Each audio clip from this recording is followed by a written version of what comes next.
ఆలోచించాలి. మోడీ గారు విశాఖపట్నంకి వస్తున్నారు, సమాధానం చెప్పాలి. ప్రత్యేక హోదా గురించి సమాధానం చెప్పాలి, పోలవరం గురించి సమాధానం చెప్పాలి. అలాగే రాజధానికి కూడా అప్పులు ఇస్తున్నారు. మాకు అప్పులు కావాల్సింది, మాకు రాజధాని కావాలి. రాజధాని కట్టాల్సిన బాధ్యత కేంద్రానికి, రాజధాని పూర్తి చేసి ఇవ్వాల్సిన బాధ్యత కేంద్రానికి. ఈరోజు మాకు ఎందుకు అప్పులు ఇస్తున్నారు? ఈ అప్పులన్నీ మళ్ళీ మా మీద, మా బిడ్డల మీద పడతాయి. అంటే మేము మళ్ళీ భూమిలో అమ్ముకొని కట్టుకోవాలి. మాకేం అవసరం ఉంది? మోడీ గారు ఇవన్నీ సమాధానం చెప్పాలి. ఇది చాలా దురదృష్టకరం.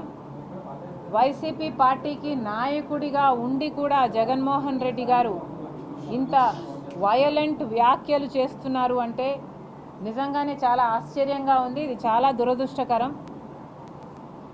మేము నరికేస్తాము, మేము చంపేస్తాము, మేము బట్టలు ఉడగిస్తాము, మేము ఎంటబడి కొడతాము, ఇవన్నీ ఒక నాయకుడిగా మాట్లాడాల్సిన